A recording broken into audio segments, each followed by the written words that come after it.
The most consequential decisions in modern democracy are not made in parliaments or presidential offices. They are made in rooms you will never enter, by people whose names rarely appear in newspapers, using tools that are entirely legal and entirely invisible to the public that funds the institutions those decisions shape. Over 3 chapters, we follow the architecture of political capture. Chapter 1. The leverage.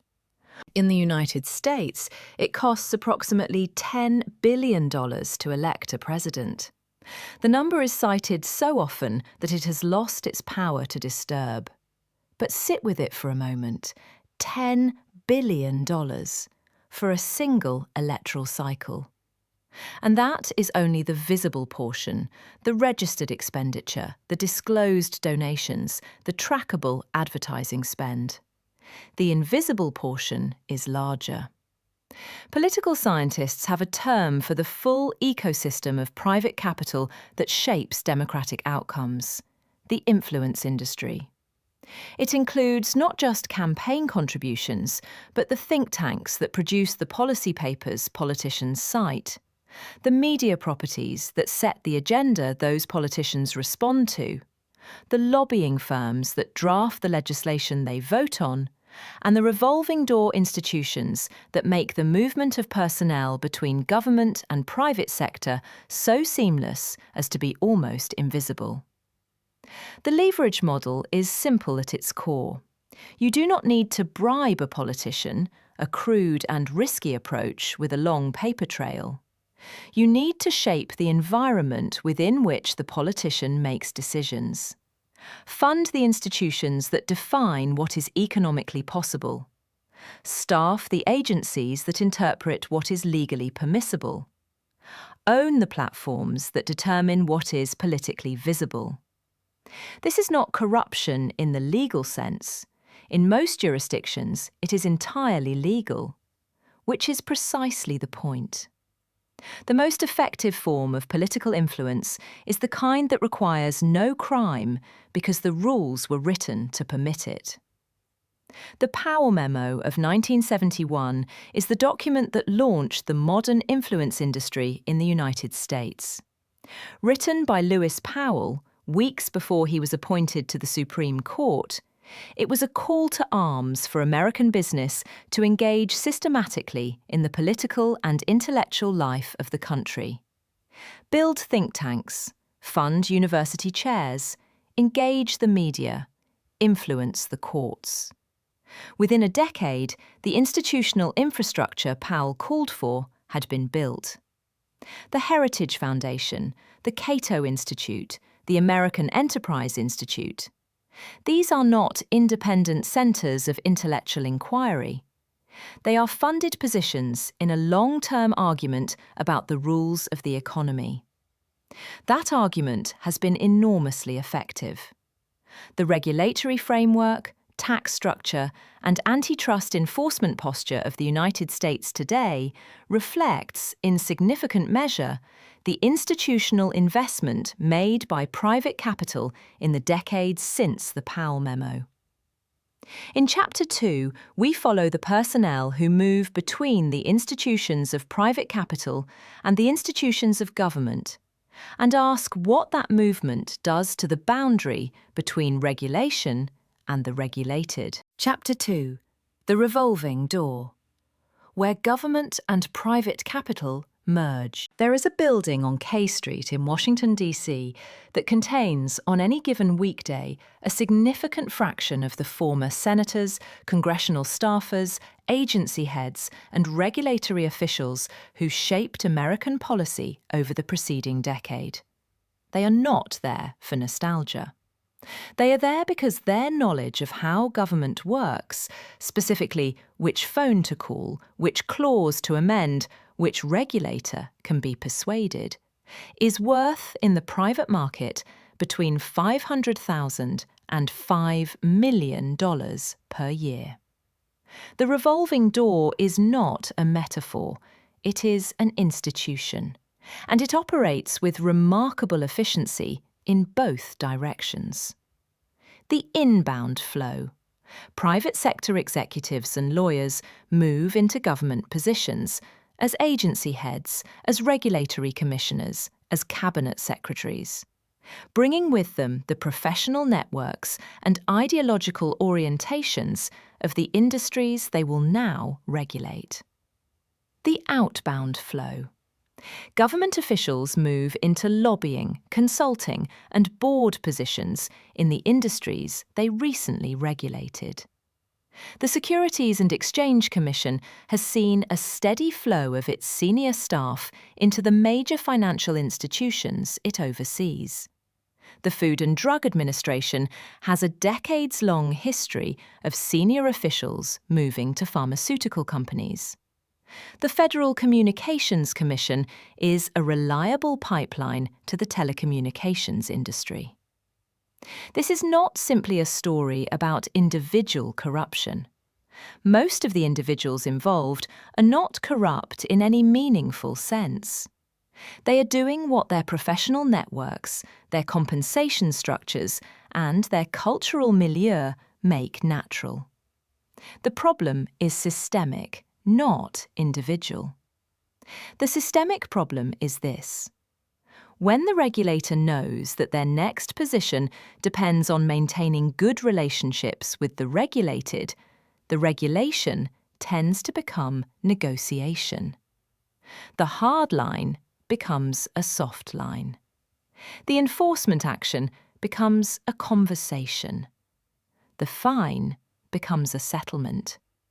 The rule becomes a guidance document that the industry helped draft.